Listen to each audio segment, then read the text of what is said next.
Salut les Streetosaures. Alors aujourd'hui on se retrouve pour un petit tuto Whiff Punish. J'ai vu que beaucoup de gens galéraient à comprendre comment Whiff Punish ses adversaires.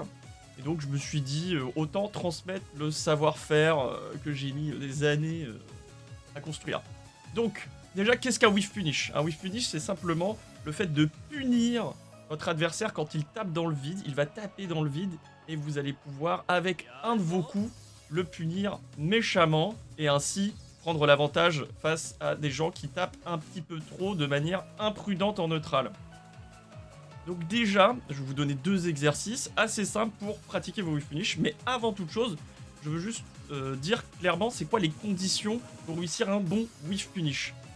Première condition, avoir choisi en avance, connaître son meilleur coup pour Whiff Punish son adversaire. Je pense qu'il y a plein de gens qui se trompent parce qu'ils se disent « Ah, mon adversaire, il a fait un coup. Quel coup, moi, je vais devoir faire pour le punir en réaction ?» Non, non, non. Vous vous êtes entraîné. Vous savez en avance quels sont vos meilleurs coups pour Whiff Punish. En deuxième condition, il faut bien comprendre qu'on ne réagit pas, en tout cas les joueurs de haut niveau, ne réagissent pas spécifiquement au coup de l'adversaire. Ce que je veux dire par là, c'est que ils ne sont pas en train de se dire « Ah, il a fait bas moyen pied, donc moi je tape. Ah, il a fait gros point, donc moi je tape. » Pas du tout. Les gros joueurs, enfin les bons joueurs, ils se mettent à une distance où leur adversaire va avoir tendance à faire tel coup. Et ils se disent « Dès que je vois n'importe quoi bouger, j'appuie comme un fou. » Donc, pour revenir au coup, première condition, les bons coups pour Whiff Punish vos adversaires, eh bien, ça va être des coups qui sortent relativement vite, je dirais entre 5 et 10 frames. On peut peut-être monter jusqu'à 12-13 frames, mais ça va, comment dire, pas être hyper efficace. Ça va pouvoir punir des gros coups, mais pas tous.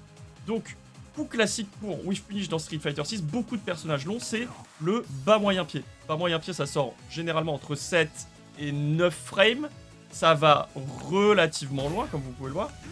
Et ça va permettre d'être drive rush cancelable pour les persos qui peuvent le canceller. Sinon, vous avez les gros points. Gros points, pareil, c'est à peu près la même range que les bas moyens pieds. Donc toujours, hein, regardez, mon gros point, il sort en 9, hein, comme je vous le disais, entre 5 et 10 frames. Et si vous êtes un élu et que vous avez un petit pied, ce qu'on appelle un petit pied de Shoto, les Shoto ont ça. Les petits pieds sont d'excellents coups pour Whiff Punish, parce qu'ils vont loin et ils sortent très vite. Donc, s'il faut résumer, il faut des coups qui vont loin et qui sortent relativement vite.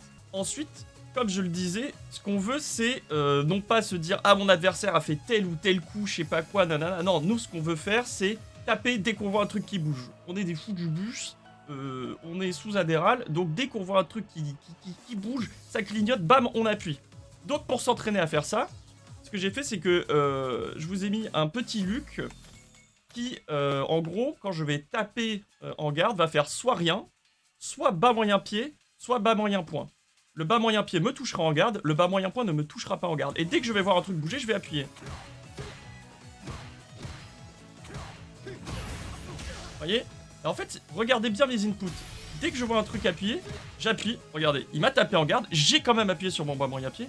Mais comme mon temps de réaction n'est pas instantané, j'ai appuyé quoi qu'il arrive, mais j'ai quand même la garde, parce que j'ai pas appuyé assez vite pour taper avant les frames actifs du coup de mon adversaire. Pour tout ce qui est frame data, je vous renvoie vers ma vidéo la frame data, en lien je sais pas où. Donc vous voyez, en fait il ne faut pas avoir peur de taper quoi qu'il arrive, parce que si votre adversaire envoie un coup qui vous touche en garde, vous n'allez pas prendre le coup, vous voyez.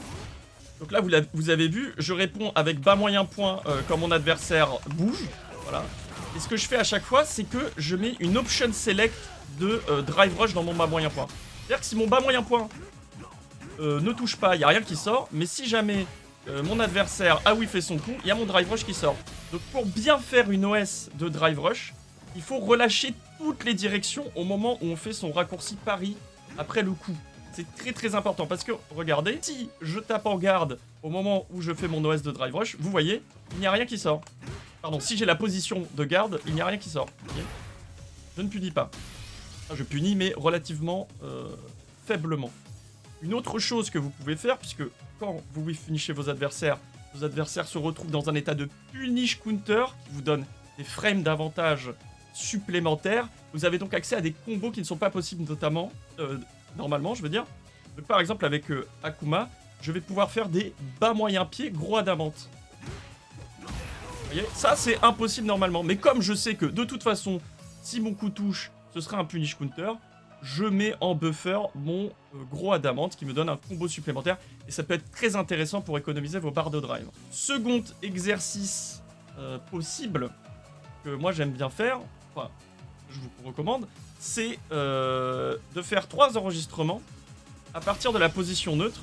Et votre adversaire va tout simplement avancer vers vous, ne rien faire, avancer vers vous, mettre un coup en garde, avancer vers vous et whiffer un coup volontairement. Vous avez fait ces 3 enregistrements. Et ce qui est important, c'est qu'à la fin de chacune des actions, vous devez remettre votre adversaire sur la position de départ du reset du training stage. Cette position-là, où est le Luc? Donc là, j'active mes enregistrements. Il ne fait rien, je ne fais rien. Il whiff, j'appuie. Hop, je recommence. Fait rien. Il fait rien. Hop, il a whiffé, j'appuie. Et normalement, à un moment, il va me mettre un bas moyen point en garde. Ne vous inquiétez pas. Voilà, vous voyez? Et j'ai quand même appuyé. Il faut tout le temps appuyer. Moi, je fais des bas moyens pieds, mais... Enfin, des bas moyens points, mais on peut mettre des bas moyens pieds, bien sûr. Voilà, c'est tout pour ce petit tuto sur le whiff punish. Donc, ce qu'il faut bien retenir, c'est d'être à une distance où vos coups peuvent whiff punish. Connaître bien vos coups pour whiff punish. Donc, souvent bas moyen pied, comme je l'ai dit. Ne pas oublier d'enlever toutes les directions pour drive rush cancel. Ça, c'est hyper important. Il y a plein de gens qui font l'erreur. Et ensuite, profiter de cet avantage qui est le punish counter, parfois pour économiser ses barres de drive. Je vous fais des gros bisous à tous et à la prochaine.